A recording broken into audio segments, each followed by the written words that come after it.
మూలవాసులంటే ఆదివాసులు. ఈ సభకు అధ్యక్షత వహిస్తున్నటువంటి అన్న ప్రభాకర్ అన్న గారికి, దీనికి మూలకారకులైనటువంటి పెద్దలు గౌరవనీయులు జయతి తిరుమలరావు గారికి, తమ్ముడు పసునూరు రవీందర్ గారికి, ఇప్పటిదాకా రవీంద్ర భారతి మీద విరుచుకుపడ్డ భూపతన్న గారికి, అట్లనే అన్నలకు, ఇక్కడ మీ అందరికీ ఉండి నమస్కరిస్తున్నా. మీ అందరికీ లాల్సలా. అపర్ణ ఇందాక చాలా స్పష్టంగా విషయాలు చెప్పింది. చాలామంది అన్న మాట్లాడుతూ ప్రభాకర్ అన్న మాట్లాడుతూ అన్ని విషయాలు కూడా, నేను ఆ విషయాల జోలికి పోను, ఇంకా టైం కూడా లేదు కాబట్టి. కాకపోతే నేను ఒకటే మాట అంటున్నా, అసలు ఆదివాసీ లేకపోతే అడవి లేదు, ఆ అడవి లేకపోతే మన మనుగడనే లేదు. ఇక్కడ నాగరిక సమాజం అంటున్నారు కదా, అసలు ఈ నాగరిక సమాజానికి నాగరికత నేర్పిన వాళ్ళే ఆదివాసీలు. ఆదివాసులే లేకపోతే ఈ దేశానికి, ఈ సమాజానికి నాగరికతనే లేదు. అటువంటి మూలవాసుల పైన ఇంత వివక్షత ఎందుకు అనేది వ్యవస్థ మీద వెచ్చుకుపడాలి. దయచేసి రవీంద్ర భారతి గురించి కాదు ఇక్కడ మాట్లాడుకోవాల్సింది. మనం ఒక పని జరుగుతూ ఉంది, జరుగుతున్న దాన్ని జరగనియాలి. దానికి ఉరుకుతున్న దాని కాళ్ళల్లో కట్టబెట్టడం అనేటువంటిది కూడా, అది కొంచెం మనం కూడా ఆలోచించుకొని మాట్లాడుకోవాలి అని అన్న ఏమనుకోవద్దే. ఒక మాట అంటున్నా, ఎందుకంటే సిస్టమ్ని ప్రక్షాళన చేయాలి, సిస్టమే ప్రక్షాళన కావాలి ఫస్ట్. ఈ వ్యవస్థ బాగలేదు. ఎవరు పాలకులైనా ఆ పాలకులు మొత్తం కూడా అడవుల మీద పడి అడవులను ఆగం చేస్తున్నటువంటి పరిస్థితి ఉన్నది. మీ ఇంట్లోకి వచ్చి నీ ఇంట్లోకి వెళ్ళి నువ్వు వెళ్ళిపో అంటే ఊకుంటారా? మీరు ఊకుంటారానే? మరి అడవిలోకి పోయి ఆదివాసులను వెళ్ళిపోమంటే వాళ్ళు ఎందుకు ఊకుంటారు? కొట్లాడుతందుకు సిద్ధపడుతున్నారు.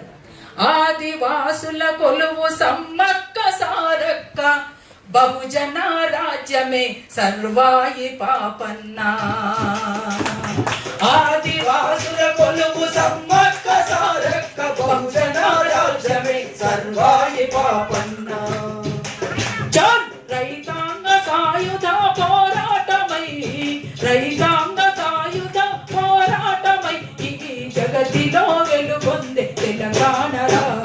పాడరా పాడరా మన పాట, నవ తెలంగాణ మరి ప్రతి నోట, నవ తెలంగాణ మరి ప్రతి నోట. ఆదివాసుల కొలువు సమ్మక్క సారక్క. ఆనాడు కొమరం భీం, రామ్జీగొండు, అల్లూరి సీతారామరాజు, సమ్మక్క సారక్క, ఈనాటి ఆదివాసి బిడ్డలు లడాయి చేస్తున్నది ఈ అడవి మాదే, అడవి మీద హక్కు మాదే అని కొట్లాడుతున్నారు. ఆ మూలవాసుల చరిత్ర మిగలాలని, రేపటి తరానికి ఆ చరిత్ర, ఆ సంస్కృతి బతికించాలని తపన పడుతున్నటువంటి ఈ వయసులో ఇంత పెద్ద ఆయన మొత్తం కాలుకు బలపం కట్టుకొని ఎక్కడెక్కడో తిరుగుతున్నారు. అసలు మేమే భయపడుతున్నాం ఆయన తిరుగుడుకు. అన్నా ఆరోగ్యం జాగ్రత్త, అన్నా ఆరోగ్యం జాగ్రత్త. దాన్ని కాపాడేందుకు నీలక్క శతవిధాల ప్రయత్నం చేస్తుంది. అట్లనే మనోజ మేడం, ఒక్కరా ఇద్దరు ఇంతమంది టీంగా వీళ్ళంతా కూడా కష్టపడుతుంటే ఈ సంపదను కాపాడుకునేందుకు ఇంత జాగీయం అంటే ప్రభుత్వాలు ఎందుకు ఇట్లా ఆలోచిస్తున్నారో మనకు అర్థం. ఎందుకంటే ఈ దేశ మూలవాసుల సంస్కృతి ఉండకూడదు అనేటువంటిదే ప్రభుత్వాల తీరు. అందుకనే మన సంస్కృతి కాపాడుకోవాలి, మన బతుకులు కాపాడుకోవాలి. మీరు పెట్టినటువంటి డిమాండ్స్ ఏవైతే ఉన్నాయో చాలా న్యాయమైన డిమాండ్. అయ్యా మమ్మల్ని మేము బతుకుతున్నామో మా బతికే హక్కు ఇవ్వండి అని మీరు అడుగుతున్నారు. మాకు ఒక గ్యారంటీ ఏంటని మీరు అడుగుతున్నారు. తప్ప అదేమన్నా? తప్పు కాదు కదా. అందుకని ఇవన్నీ విషయాలని, వీటన్నిటికీ న్యాయం జరగాలంటే వ్యవస్థ మారాలి, వ్యవస్థ ప్రక్షాళన జరగాలి.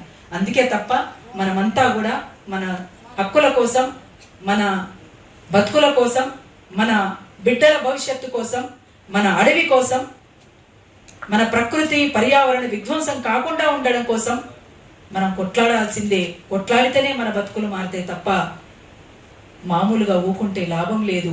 ఇప్పటిదాకా ఒక అక్క చక్కదనంగా వాడింది, అసలు ఆమెకు మైకే అవసరం లేదు. ఎంత గొప్ప గొంతు అది, మామూలు గొంత. అక్క నీ గొంతుకు సలాం. అవా నీకు, మీ అందరికీ, కళావతక్కకు ఈ అక్క పేరు. మీరు లేకపోతే మేము లేము.